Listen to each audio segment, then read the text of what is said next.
Hai kawan pajak, apa kabar? Berjumpa lagi di podcast SIP Elite seputar info perpajakan 653. Perkenalkan, nama saya Ika. Saya salah satu fungsional penyuluh di KPP Pratama Blitar. Kali ini saya ditemani oleh rekan sesama penyuluh saya, ada Kak Melisa dan juga Kak Asmi. Halo kawan pajak. Hari ini kita mau bahas apa? Hari ini kita mau bahas terkait dengan SIAP, yaitu Sistem Inti Administrasi Perpajakan, atau kita sebut juga biasanya dengan Cortex Administration System atau CITES. Nah, seperti apa sistem baru nanti? Kemudian apa keunggulannya? Sebelum kita membahas lebih dalam, SIAP atau Sistem Inti Administrasi Perpajakan dengan tagline mudah, andal, terintegrasi, akurat, dan pasti. Dilihat dari tagline-nya seperti ini, menarik ya. Nah, SIAP sendiri akan diimplementasikan pada 1 Juli 2024, sebentar lagi. Nah, jadi kawan pajak juga harus bersiap. Sama juga dengan kami di sini sudah mulai bersiap untuk menyambut sistem baru.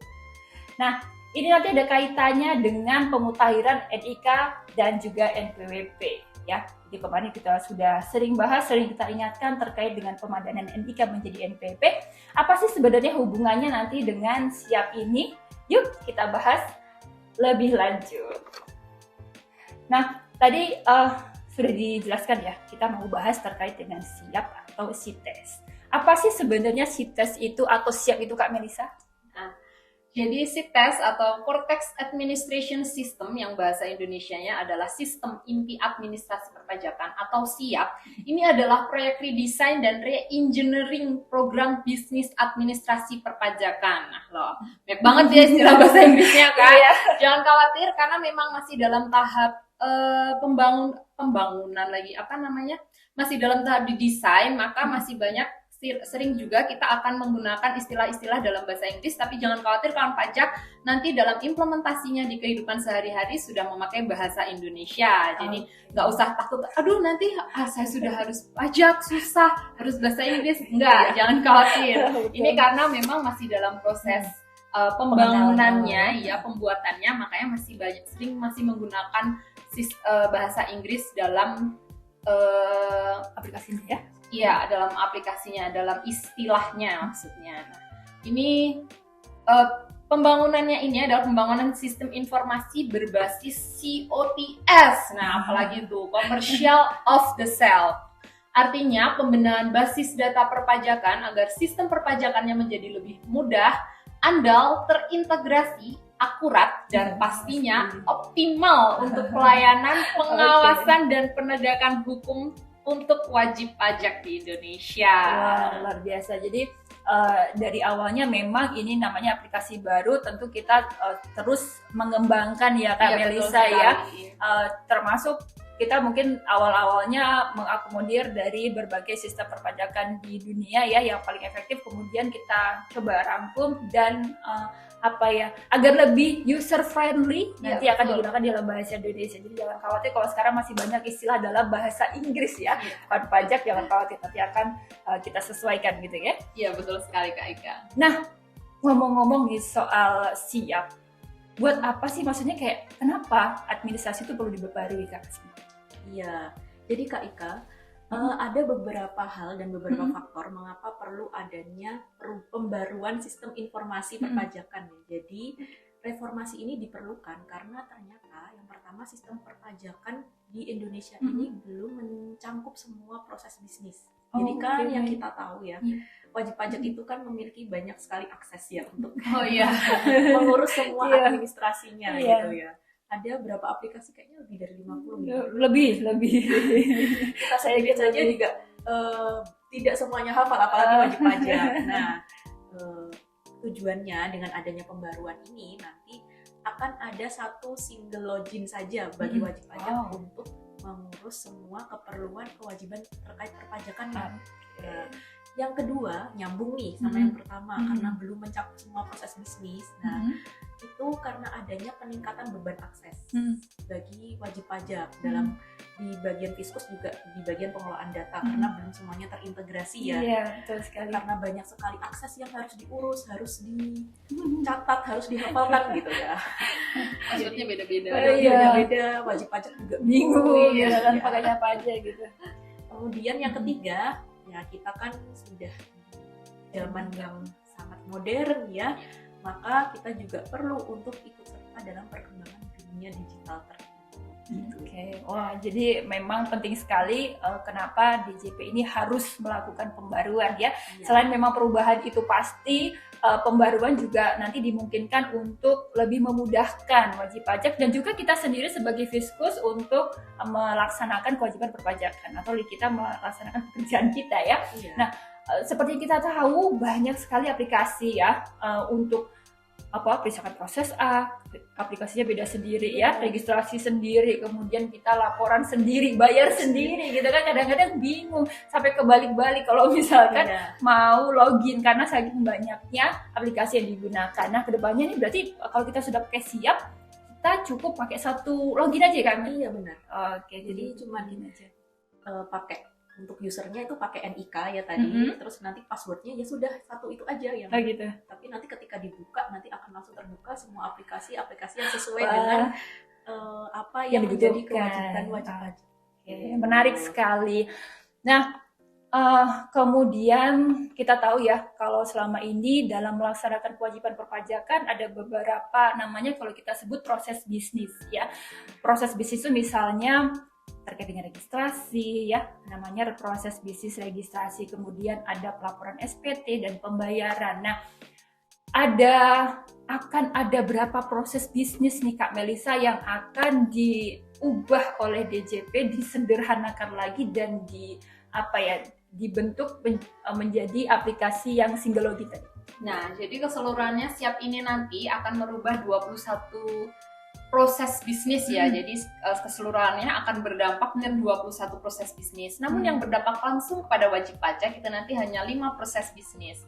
Antara lain registrasi, pembayaran, pelaporan, dan ada 2 yang baru nih. Kalau registrasi kan biasa kita pakai IREK dulu. Iya, betul sekali. Pelaporan dan pembayaran pakai DJP online. Nah, ini nanti ketika sudah ada Siap, semuanya itu akan jadi satu. Untuk registrasi juga di situ, pelaporan di situ, pembayaran di situ, dan juga ada tambahan yaitu layanan dan edukasi.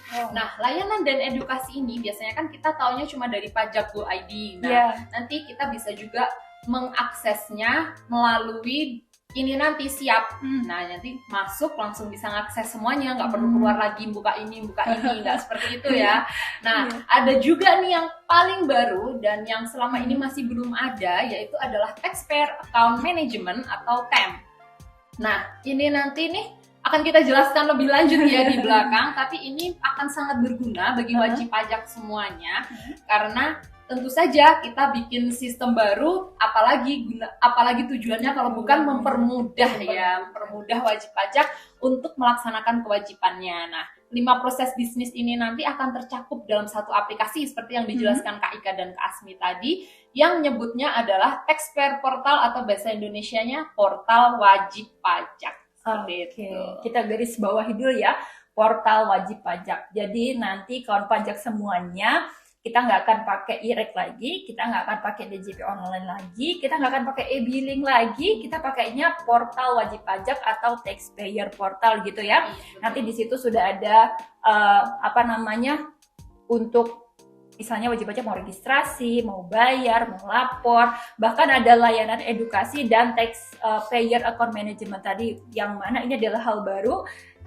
Nanti akan dijelaskan lebih lanjut, jadi nanti kawan pajak tetap di podcast ini sampai dengan selesai ya. Nah, tadi dari 5 proses bisnis, yang pertama adalah registrasi. Tentu kalau misalkan kita mau registrasi, ini apa sih yang beda, apa sih yang menarik gitu kan, apa sih yang bikin Siap ini lebih baik dari sistem sebelumnya, gimana Kak Asmi? Ya, seperti yang kita tahu sekarang ya, kawan pajak, kalau misalnya untuk registrasi atau Hmm. pendaftaran NPWP itu kan melalui IREK. Hmm. Nah, nanti untuk layanan pendaftaran ini mungkin juga akan tetap dilayani secara online ya ke depannya. Oke. Karena kan tujuannya Mempermudah borderless ya. Jadi bisa dilakukan di unit manapun atau bisa melalui pos atau saluran digital lain dan Oke. juga bisa melalui rekening pajak. Kemudian yang kedua, validasi data. Mm-mm. Jadi karena nanti kita basisnya dari NIK, otomatis NIK-nya itu langsung terintegrasi dengan data di Dukcapil. Oke, sebagai pemilik data ya. Iya, benar sekali. Dan perubahan digit NPWP ya kan, karena NIK ada 16 digit. Nah, nanti NPWP yang lain juga akan menyesuaikan menjadi 16 digit gitu. Kemudian yang terkait profil wajib pajak. Jadi kalau misalnya di IREK sekarang kan kita cuma mengisi data kita sendiri ya yang mau didaftarkan ya. Nanti di sini akan mencakup juga daftar unit keluarga. Oh gitu. Jadi bagi pemilik NPWP yang kepala keluarga Hmm. nanti akan bisa menuliskan data keluarganya, misalnya istri, Oke. anak yang ditanggung ada berapa gitu. Oh bisa masuk. Langsung bisa dimasukkan di situ. Kemudian bagi WP badan itu ada identitas WP cabang yang nanti juga akan diberikan ID cabang tersendiri ya. Nah, untuk pengukuhan PKP ini, jadi ada beberapa clue wajib pajak yang nanti akan langsung otomatis terdaftar menjadi PKP. Oh gitu. Berarti Tanpa melalui kita proses pengukuhan dulu, Oh, tanpa gitu. melalui proses permohonan. nggak permohonan, begitu daftar langsung PKP. Iya, kalau clue-nya itu memang dia wajib PKP. Wajib Misalnya kayak PKP. Emas gitu iya, ya, Kak. pedagang emas gitu. Nanti dia ketika daftar langsung akan keluar surat pengukuhan PKP-nya juga. Wow. Sangat memudahkan Iya, ya. sangat Iya. mudah kan luar biasa. Nah, kemudian yang ke berapa ini? Ke-8. Nah, ada fitur geotagging. Itu terintegrasi dengan proses pendaftaran. Nah, diterapkan atas setiap alamat, baik subjek maupun objek pajak yang dapat dilakukan Fiskus maupun WP gitu. Kemudian akses layanan digital. Nah, ini akses layanan digital seperti permohonan sertifikat elektronik, e-fin, itu juga bisa dilakukan langsung melalui portal wajib pajak. Oh gitu. Nanti juga pada saat pendaftaran itu Kak, di akhir biasanya kan kita cuma upload KTP aja ya. Iya. Itu nanti ada face recognition juga. Jadi kayak ada langsung keluar fitur kamera untuk rekognisi apakah benar ini BP sendiri yang mendaftarkan gitu. Oh, wow. Sama yang pegang KTP juga gitu. Oh iya. Nah, kemudian saya tambahkan lagi ya yang fitur alamat tadi. Jadi kan biasanya kita cuma mengisi alamat yang sesuai KTP. Ya, tapi nanti WP punya hak nih, misalnya WP usahawan, dia punya hak untuk menambahkan alamat lain, misalnya alamat tempat dia usaha atau alamat domisili dia saat ini. Oh gitu. Tidak harus yang sama dengan KTP. Dan yang alamat usaha itu juga pilihan, ada bangunannya itu disewa, kontrak, apa gimana gitu. Iya, jadi jelas ya. Iya. Karena sekarang kan mobilitasnya sangat tinggi, jadi usahawan itu bisa jadi KTP-nya di mana, usahanya di mana, tinggalnya di mana gitu ya. Iya, Oh, benar. Kemudian yang terakhir ini layanan mandiri ya. Jadi wajib pajak yang mendaftar itu nanti kan langsung tergenerate ya dokumen-dokumen apa saja yang akan keluar, produk hukumnya akan keluar. Nah, itu nanti akan ada fitur kayak semacam arsip dokumen. Gitu. Jadi kayak misalnya pendaftaran wajib pajak itu nanti kayak surat tanda pendaftarannya itu otomatis akan tergenerate dan wajib pajak juga bisa mengakses ke halaman itu sendiri kapanpun dan bisa di-download berkali-kali. Jadi kalau misalnya dulu kalau perlu surat kadang-kadang minta ke sini untuk cetak ulang ya. Iya, benar. Jadi sekarang nggak perlu lagi, bisa lagi. download sendiri gitu Bisa. ya. Jadi ada banyak ternyata ya Kak untuk proses registrasi sendiri. Jadi ini registrasi adalah gerbang awal ya untuk melaksanakan kewajiban perpajakan, administrasi perpajakan, dan ternyata banyak sekali aspek-aspek di sini yang oleh DJP diperbarui ya, dipermudah, diintegrasi dan disederhanakan. Nantinya ini akan sangat memudahkan wajib pajak dalam menjalankan kewajibannya mulai dari proses pendaftaran sampai dengan nanti di pelaporannya. Oke gitu ya. Nah di sini tadi sudah di spill ya, ternyata mohon maaf jumlah digit yang 16 tadi ini diperlukan pada saat kita mau login ke taxpayer portal ya. Jadi ini memang harus segera ya harus segera kawan pajak di sini kalau memang pada saat menonton podcast ini ya masih ragu apakah sudah terpadan atau belum, ya boleh cek ke DJP online masing-masing dengan login menggunakan NIK, kemudian passwordnya. Kalau bisa masuk berarti NIK-nya sudah bisa digunakan sebagai NPWP, itu salah satu tandanya ya. Nah tadi juga banyak sekali fasilitas atau fitur-fitur yang menarik di taxpayer portal ini, bahkan ini baru proses pendaftaran atau registrasi ya, belum proses lainnya gitu kan. Nah kita lanjut ya, tadi kita sudah registrasi. Biasanya kalau sesuai dengan kewajiban NPWP biasanya kita selalu kalau sosialisasi daftar, bayar, hitung. Kalau bayar, hitung, bayar dulu. Daftar, hitung, bayar. Oke, jadi kebalik. Nah, hitung sudah, sekarang waktunya proses pembayaran. Nah, proses bisnis pembayaran nih apa aja yang ada perubahan apa saja yang ada di situ dan apa keunggulannya di Kak Melisa? Jadi ini nanti untuk proses bisnis pembayaran sendiri seperti yang kita tahu selama ini bikin billing itu lewat DJP online. Mau billingnya PPH, PPN, maksudnya ke DJP online dulu seperti itu ya Kak. Nah, ketika nanti kita mulai memakai Siap, ini nanti pembuatan kode billing sudah akan di satu tempat, yaitu lewat portal wajib pajak ini nanti. Nah, dan satu kode billing itu nanti bisa digunakan untuk satu atau beberapa jenis masa maupun ketetapan pajak seperti itu. Jadi ini nanti kalau sekarang kan billing harus satu jenis pajak ini, masa ini, tahun ini hanya untuk satu itu aja ya. Nah, kedepannya nanti billing itu bisa digunakan untuk beberapa jenis pajak. Jadi ketika membayar, kalau kawan pajak semua sudah pada aware nih ya, akhir-akhir ini kalau nggak salah mulai tahun 2024, saya lupa bulannya apa, itu ketika membayar pajak yang keluar hanya tahunnya. Tahun pajaknya benar. Ya, jadi cuma nama terus tahunnya langsung jumlah pembayarannya NTPN cuma gitu aja. Nah, itu memang seperti itu menyambut si Siap ini nih. Jadi persiapannya adalah dengan kode billing sudah mulai tidak mengenal si masa maupun jenis pajaknya seperti itu. Iya.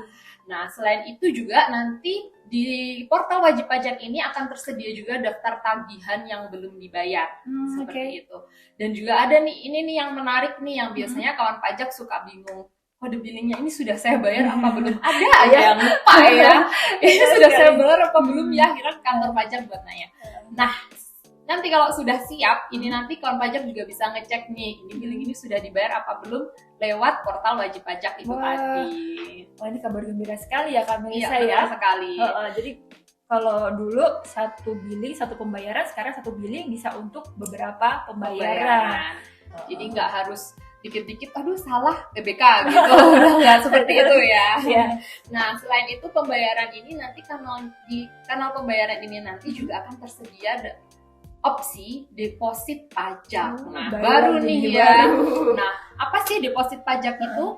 Nah, deposit pajak ini nanti sama dengan kalau kawan pajak bayangkan itu sama dengan e-wallet. Nah, jadi kawan pajak bisa setor nih, punya saldo, lalu saldonya nanti bisa dimasukkan ke pajak mana aja yang kawan pajak inginkan, seperti itu. Nabung tapi dipajak, seperti itu ya.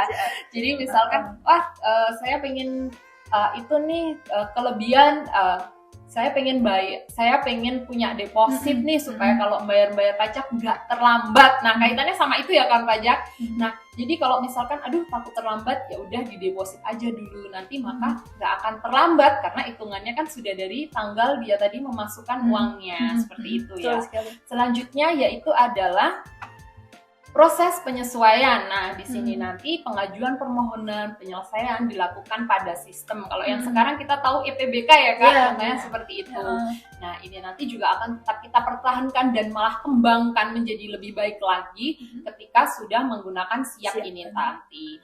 Nah, terakhir yaitu integrasi data pembayaran. Nah, ini validasi otomatis sistem DJP nanti akan langsung terhubung dengan DJPB.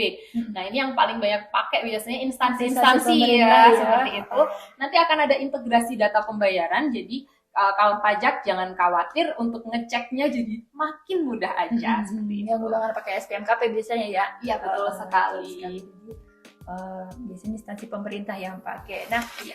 menarik sekali Kak Melisa tadi yang beberapa yang saya tangkap. Yang pertama tadi satu billing bisa untuk beberapa, kemudian ada menu untuk daftar tagihan ya. Jadi kalau misalnya kita sudah ngitung pajak, nanti otomatis tagihannya muncul. Jadi dipastikan kita bisa memastikan, bisa ngecek apakah pajaknya itu sudah terbayar atau belum gitu ya. Kadang-kadang mungkin ada yang hilang bukti bayar atau segala macam, itu kita bisa cek ya dari taxpayer portal. Oke, luar biasa. Kemudian tadi yang deposit ini baru dan menarik, saya kira ini nanti akan jadi berita gembira juga untuk wajib pajak. Jadi kadang-kadang kan memang ada namanya tax planning ya, sudah ada beban pajak di situ, dan nanti daripada nanti telat, tadi kata Kak Melisa, daripada telat kita deposit dulu deh gitu kan. Jadi nanti dipastikan kalau misalkan waktunya bayar tidak akan telat, jadi nggak akan kena denda gitu kan ya. Iya, betul sekali. Nah, yang angsuran-angsuran gitu ya. Iya, betul sekali. Kalau Saya suka lupa kan. Iya. Bukan nggak mau bayar, tetapi kadang suka lupa. gitu kan, karena harus tiap bulan. Oke. Nah, dari proses bisnis pembayaran tadi ada beberapa hal baru yang tentunya juga menarik dan sangat membantu wajib pajak ya dalam hal pembayaran. Kemudian selanjutnya kalau sudah bayar kita lapor. Itu proses bisnis pengelolaan SPT. Kasmi, ini apa sih yang menarik di sini? Ya, jadi ada beberapa nih yang menarik dari proses bisnis pengelolaan SPT. Yang pertama, secara umum nanti pelaporannya itu terintegrasi dengan pembayaran, termasuk dengan bukti potong, kemudian fitur validasi data, adanya notifikasi pengingat laporan, serta ini nih yang menggembirakan nih buat wajib pajak yang mungkin karyawan, pegawai swasta maupun kita PNS atau ASN ya. Kalau pemberi kerjanya atau bendaharanya membuatkan bukti potong, itu langsung otomatis bukti potongnya masuk terintegrasi ke akun kita masing-masing gitu. Jadi nggak harus minta-minta dulu ya, minta bukti potong dulu ya baru lapor. Biasanya kadang-kadang kan kesini kadang ada yang bukti potong itu apa gitu, kadang suka gitu, kadang belum terbit gitu. Kalau sekarang enggak ya, berarti langsung nanti muncul ya. Jadi ketika si kita nanti mau lapor SPT tahunan gitu ya, akan langsung otomatis ada bahwa sudah ada pemotongan pajak dengan bukti potong sekian gini-gini, langsung masuk di lampirannya itu tanpa kita harus menginput secara manual gitu. Iya.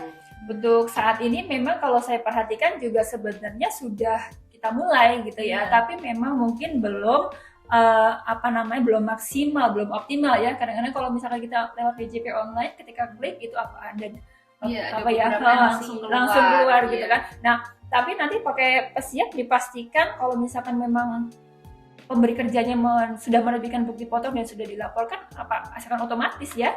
Jadi nggak perlu minta, itu akan langsung muncul. Iya, benar. Jadi pastikan ini PR juga bagi para bendahara dan pemberi kerja ya, untuk tertib menerbitkan bukti potong.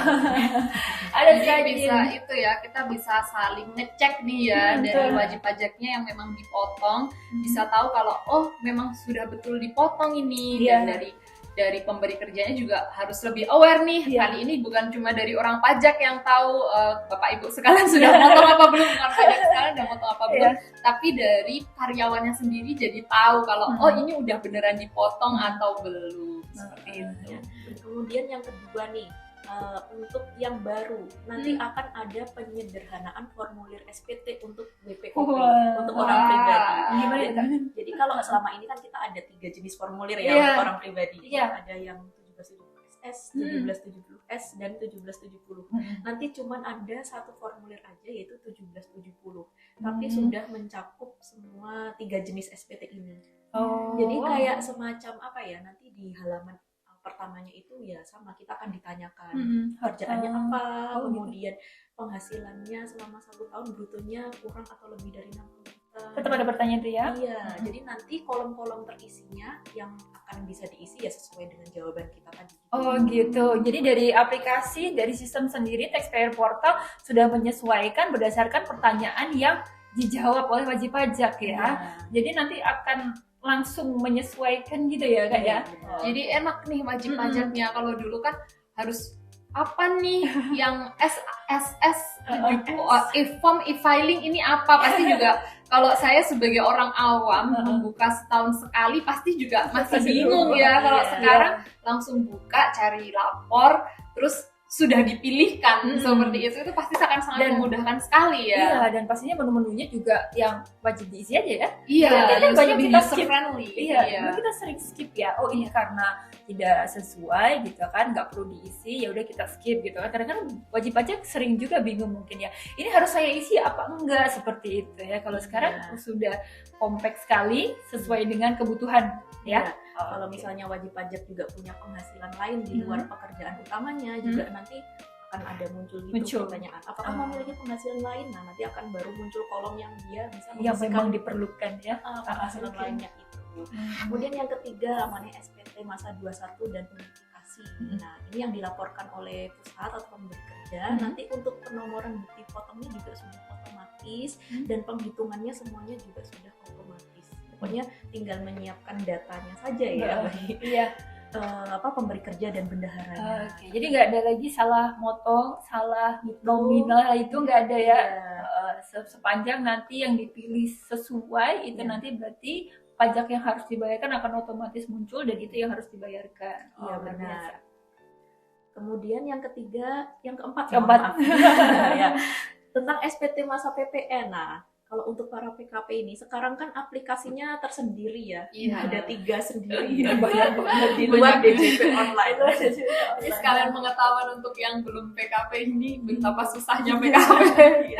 Nah, ada nanti untuk PPN ini juga langsung ada di portal wajib pajak ini. Jadi kita tidak pakai aplikasi sendiri kayak aplikasi e-faktur desktop, e-faktur, Enova online, tidak ya. Jadi nanti langsung bikin fakturnya juga melalui portal wajib pajak. Jadi cuma satu aja passwordnya. Satu aja. Untuk penomorannya juga nanti kita tidak perlu minta lagi ke Enova online. Nggak perlu minta jatah. Langsung ya. Wah, ini sangat memudahkan sekali ya, karena memang pasti dari teman-teman kita yang sudah PKP, kawan pajak yang PKP pasti juga nomornya habis, minta lagi. Ini mintanya ke aplikasi yang mana biasanya gitu. Ini mau begini aplikasinya yang mana? Sekarang cukup satu ya Kak berarti. Itu sudah memotong banyak sekali proses yang harusnya sebelumnya tuh masih harus dilakukan. Sekarang tinggal pokoknya langsung bikin faktur, langsung tergenerate. Iya, betul. Kemudian yang terakhir adalah SPOP PBB, yaitu auto create SPOP berdasarkan subsektor, propagated isian dari tahun sebelumnya, isian data objek dan subjek dari registrasi. Jadi kalau untuk PBB ini memang nanti awalnya harus didaftarkan dulu, didata dulu, baru setelah itu nanti selanjutnya baru muncul di menu kalau dia itu wajib lapor ke SPOP gitu ya. Gitu. Jadi nggak perlu tiap tahun bikin SPOP ya? Tetap bikin. Ya, cuman kalau misalnya dia tidak mendaftarkan dulu, ya tidak akan muncul. Gitu. Baik. Ini juga luar biasa. Jadi mungkin kalau PBB nggak banyak ya. Jadi juga kalau pajak di sini nggak banyak yang tahu. Kita PBB-nya cuma P3 loh ya. Jadi P5L. P5L ya nyebutnya. Yang jelas tidak ada perkotaan dan pedesaan. Gitu. Jadi jangan nanya ini mau SPT-nya, mau bayar pajak tanah biasanya ke sini, ke kantor pajak lagi. Di sini ya kantor pajak. Itu tadi terkait dengan proses bisnis pengelolaan SPT ya. Ada beberapa poin yang cukup menarik dan saya lihat karena ini proses pelaporan ini banyak ya.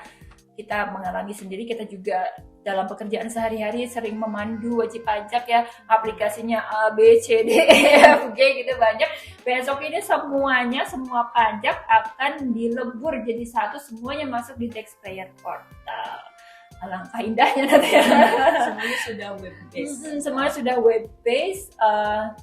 Tidak perlu pusing lagi untuk install ya, perlu pusing lagi untuk PKP, semuanya akan dipermudah. Selanjutnya tadi kan ada yang baru nih Kak Melisa, ada proses bisnis TAM nih. Nah kalau TAM itu apa sih kira-kira yang menarik atau keunggulannya dari proses bisnis ini? Nah, ini adalah proses bisnis baru ya Kak Ika. Nah, Taxpayer Account Management. Aduh, bahasa Inggris banget, itu apa sih?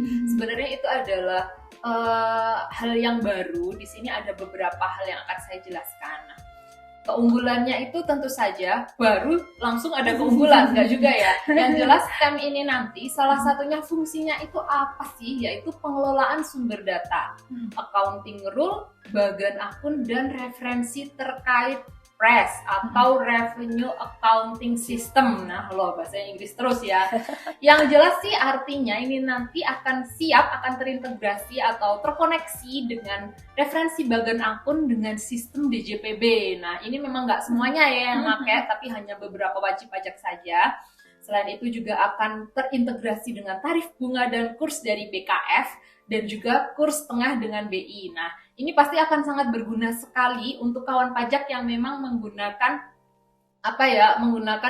fungsi ini. Misalkan nih, biasanya yang pembukuannya tidak menggunakan rupiah ya, biasanya harus ngecek dulu nih kapan kursnya apa, tanggal sekian seperti kursnya berapa, seperti itu. Sekarang sudah terkoneksi, jadi kawan pajak tinggal masukkan langsung keluar sesuai dengan otomatis sesuai dengan yang terbaru, jadi nggak perlu takut salah ngambil kursnya seperti itu ya. Selain itu juga ada prosedur penjurnalan dan report. Nah, siapa nih yang masih suka kesulitan bikin laporan keuangan? Nah, kita nanti di Taxpayer Account Management ini nanti akan ada juga bantuan atau pembuatan laporan keuangan. Asistensi. Jadi nanti kawan pajak jangan khawatir kalau masih pada bingung bikin laporan keuangan gimana, bisa juga nih dari Siap ini nanti. Nah, ini nanti transaksinya akan terjurnal otomatis saat dokumen sumber diterbitkan. Nah, dia akan menyediakan laporan terkait tren penerimaan piutang dan utang dalam 5 tahun terakhir. Jadi kawan pajak, apalagi nih yang biasanya transaksi sama bendahara ya atau instansi pemerintah, terus lupa nih, aduh berapa ya waktu itu omsetnya, dapatnya, seperti itu nanti akan tergenerate otomatis di laporan keuangannya wajib pajak yang bisa diakses di Siap ini nanti, seperti itu ya. Nah, tapi juga jangan lupa yang tergenerate otomatis hanya yang lawan transaksinya menerbitkan dokumen dan melaporkannya ya. Kalau misalkan masih belum ada transaksi lainnya yang masih belum ada isinya ya, kawan pajak harus memasukkan sendiri ya. Apalagi yang biasanya kalau misal jualannya eceran nih Kak, kayak gitu kan biasanya nggak masuk ya ke kita, karena konsumsi biasanya kan dijual langsung kepada konsumen akhir. Iya, konsumen akhir. Akhirnya kan konsumen akhir pasti nggak lapor apa-apa. Nah, kayak gitu, itu yang masih harus bikin laporan sendiri karena dari situ kan datanya kita nggak dapat. Tapi kalau misalkan jual ke PKP lain, jual ke instansi seperti itu, yang dia juga melaporkan, itu akan otomatis masuk. Iya, akan otomatis masuk kawan pajak. Jadi pasti sangat memudahkan kawan pajak ya. Apalagi biasanya kalau usahanya itu udah besar, bingung nih, aduh berapa ya hitungannya, catatannya tercerai-berai. Nah, apalagi kalau misalkan masih menggunakan sistem administrasi yang tradisional ya, masih iya betul, gitu kan, ya? Masih pakai buku yang besar terus nyatet kayak gitu kan biasanya kesalahan hitung seperti itu. Nah, ini nanti akan terminimalisir dengan adanya prosedur penjurnalan dan report di sini.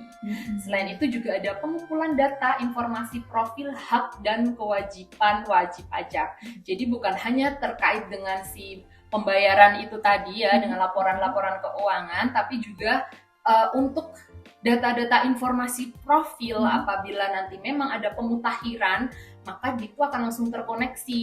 Jadi misal si Pak ini, sekarang menjadi berubah nih, ada CV ini, PT ini merubah nama direkturnya, nanti di Pak ini juga akan ada notifnya seperti itu ya. Jadi kawan pajak juga tidak perlu pusing-pusing harus mengupdate ini karena ini nanti akan sudah termutakhir dan secara real time seperti itu. Oke, berarti ini menyambung juga dari sistem proses bisnis registrasi dulu tadi ya, yang dijelaskan oleh Kak Asmi, di mana tadi tuh kita bisa melakukan pemutakhiran data secara mandiri, dan ini tadi ditegaskan lagi dengan proses bisnis STAM bahwasanya ketika nanti wajib pajak melakukan pemutakhiran data itu nanti sudah set ke semuanya, gitu ya.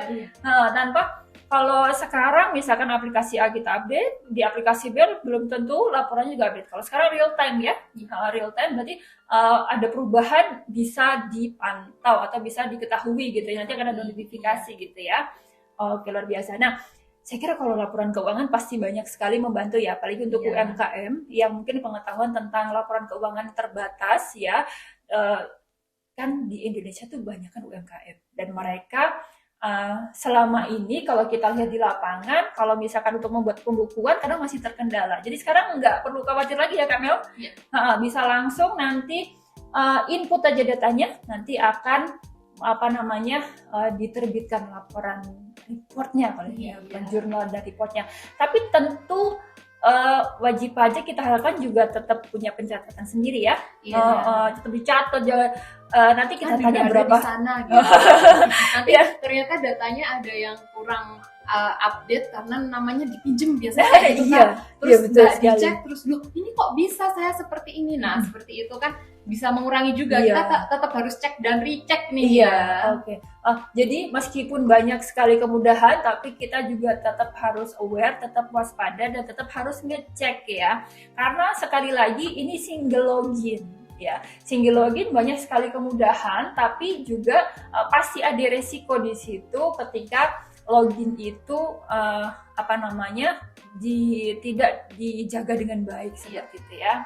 Termasuk kadang-kadang minjem nama buat CV, buat kegiatan gitu banyak ya. Nanti akan langsung kelihatan tuh ya. Jadi sekaligus aplikasi ini untuk cek recheck juga.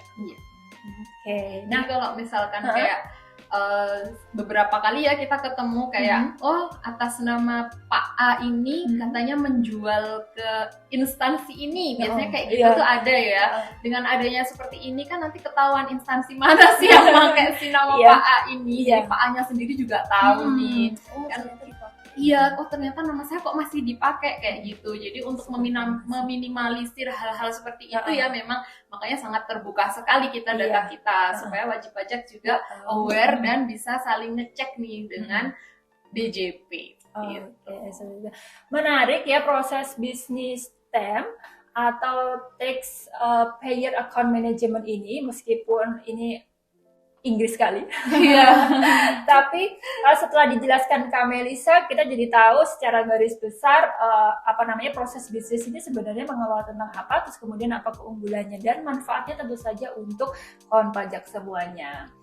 Nah, ini last but not least, yang terakhir adalah proses bisnis, layanan, dan edukasi. Dulu kalau misalkan kita mau konsultasi, mau tahu tentang materi perpajakan, kadang kita datang langsung nih ke KPP, atau misalkan kita buka pajak.go.id terus kemudian ada sumber lain. Nah, ini karena DJP juga aware tentang masalah ini, mengedukasi, jadi kan kita masukkan nih di siap ini. Nah, kira-kira nih Kak Asmi, keunggulannya apa kalau di layanan? Nanti ada apa aja sih di siap itu yang terkait dengan proses bisnis layanan dan edukasi ini? Jadi yang pertama terkait dengan layanan edukasi ya. Kalau misalnya wajib pajak kan sekarang mengakses materi kan harus melalui pajak.go.id. Harus mencari sendiri gitu kan. Kalau dengan adanya layanan edukasi ini, ini ada satu lagi tambahan ya terkait yang waktu kita pertama kali mendaftar, yang registrasi. Nanti kalau tidak salah wajib pajak itu setelah selesai mendaftar akan dikirimkan kayak semacam satu paket misalnya kayak booklet gitu loh. Starter kit. Starter kit benar. Nanti akan dikirim ke emailnya gitu. Nah dari situ juga wajib pajak juga bisa belajar nih, langsung belajar terkait kewajibannya apa saja. Nah nanti di layanan edukasi pun juga kalau misalnya wajib pajak butuh untuk edukasi, misalnya perlu untuk belajar lagi tentang tata cara apa, kewajibannya apa, cara lapor, bisa minta kepada KPP untuk melakukan kelas pajak. Gitu. Jadi kayak reservasi kelas pajak. Kemudian nanti ketika sudah ikut kelas pajak itu juga ada historinya di layanan edukasi itu. Dia pernah ikut kelas pajak apa saja, kemudian materinya pun juga langsung diakses di layanan edukasi ini langsung tersedia gitu. Kemudian yang kedua terkait layanan interaktif. Kalau sekarang kita rata-rata layanan interaktifnya kalau secara resminya melalui call center di Kering Pajak itu kan. Nanti juga di portal wajib pajak ini saya jadi latas sitas gitu. Padahal di menu portal wajib pajak ini juga tersedia nanti layanan konsultasi. Oh, jadi, bisa. Iya, pengaduan, konsultasi, saran gitu juga langsung ada di portal wajib pajak ini. Kemudian yang layanan administratif ini terkait dengan permohonan dari wajib pajak ke KPP gitu, misalnya kayak permohonan PBK gitu.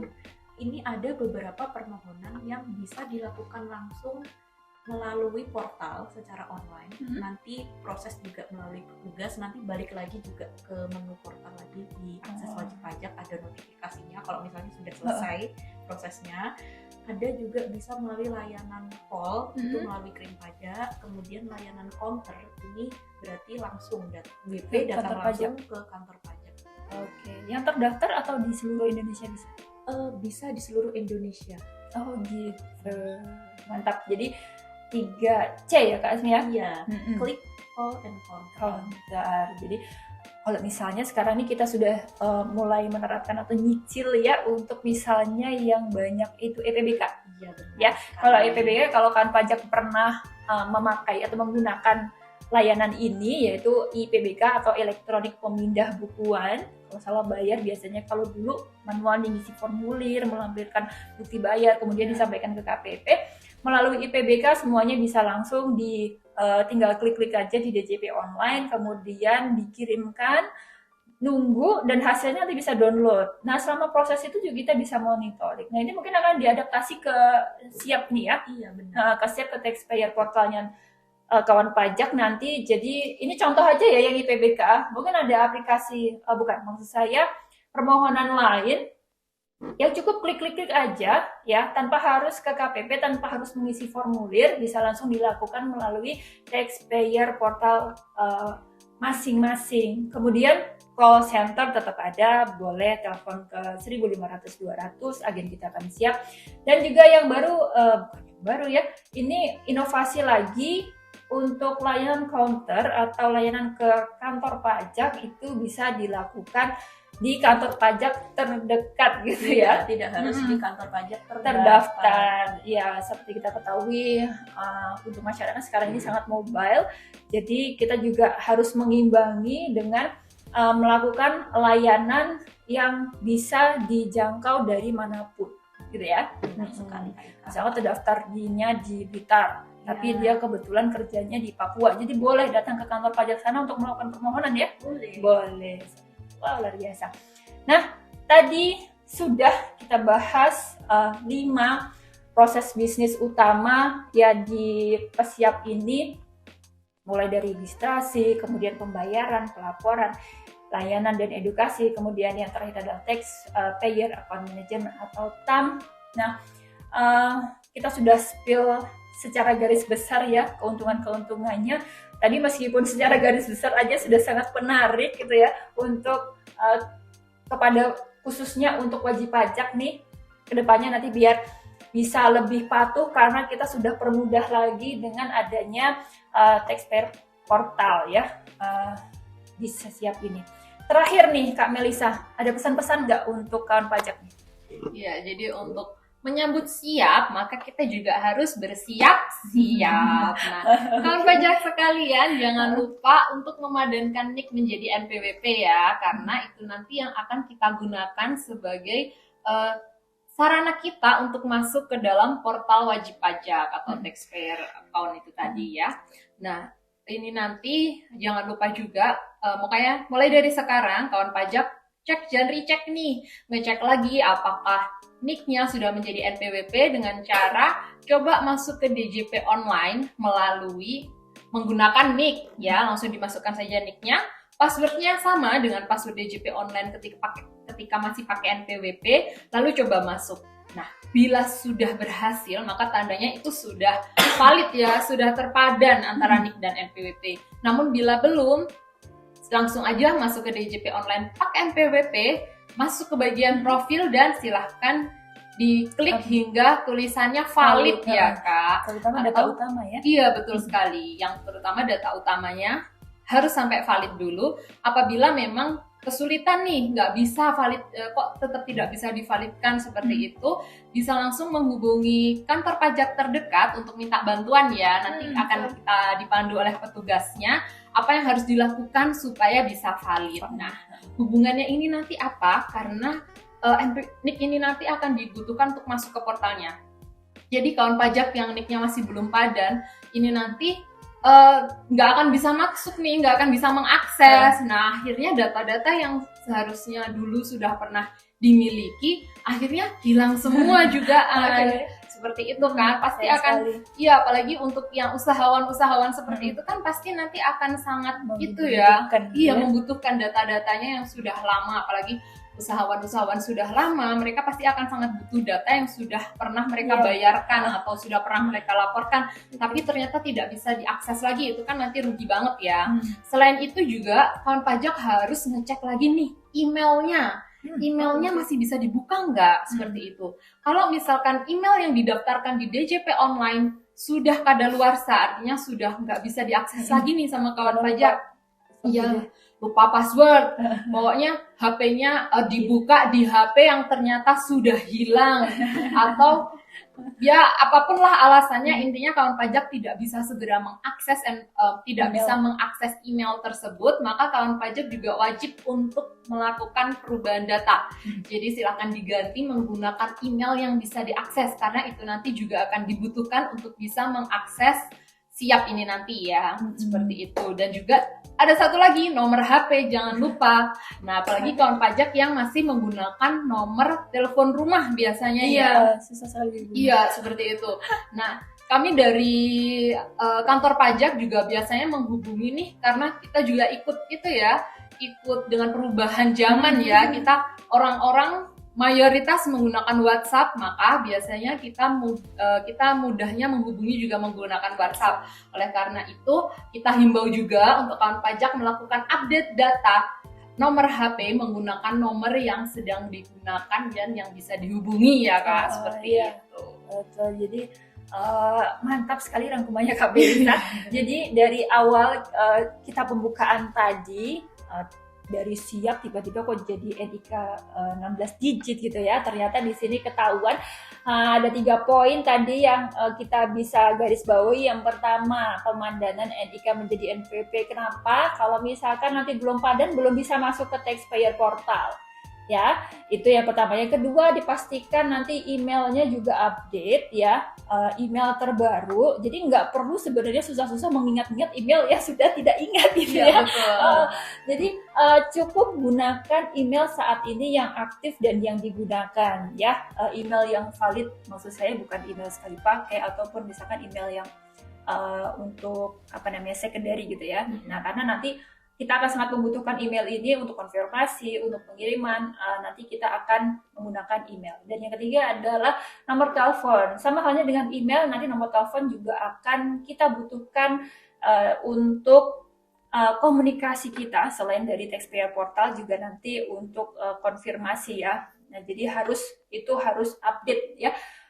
NIK-nya sudah padan, kemudian email dan juga nanti nomor HP. Terima kasih Kak Melisa untuk summary podcast kita pada kali ini. Nah, demikian kawan pajak obrolan singkat ya, singkat, padat, dan jelas terkait dengan SIAP atau Sistem Inti Administrasi Perpajakan atau SITES Context Management System. Aplikasi ini, sistem ini akan kita implementasikan, akan kita pakai ya, semoga tidak ada halangan di 1 Juli 2024 ini. Masih ada beberapa bulan untuk persiapan, beberapa proses bisnis itu kita yang baik kita masukkan, yang kurang kita perbarui, kita update lagi. Nanti tujuannya tentu harapannya dengan adanya simplifikasi ini dalam sistem administrasi perpajakan akan menjadi jawaban terutama kawan pajak sehingga dapat menjalankan kewajiban perpajakan dengan mudah, andal, terintegrasi, akurat, dan pasti, atau kalau disingkat mantap gitu ya. Untuk kita podcast ini selain nanti dari sini informasinya, kan pajak tetap bisa untuk menghubungi kita, ya, layanannya kita tetap buka, kantornya tetap kita buka ya Kak Azmi, di hari dan jam kerja Senin sampai dengan Jumat pukul 8 sampai dengan 16, yang kemudian juga melalui kering pajak di 1.500-200, dapat juga melalui di website kita www.pajak.go.id, kemudian WA chat di 0812 5941 8451, kemudian telepon juga boleh ya, KPP Pratama Blitar di 0342 816 313, atau kawan pajak bisa datang ke kantor pajak terdekat ya. Jadi kawan pajak dimanapun berada, dimanapun asalnya terdaftar, boleh konsultasi di kantor pajak atau KP2KP terdekat. Sampailah kita di penghujung acara. Saya Ika, mewakili Kak Melisa dan Kak Azmi, undur diri dulu. Terima kasih sudah menonton podcast kami sampai dengan akhir. Semoga yang kami sampaikan dapat bermanfaat untuk kawan pajak semuanya. Sampai jumpa di podcast selanjutnya.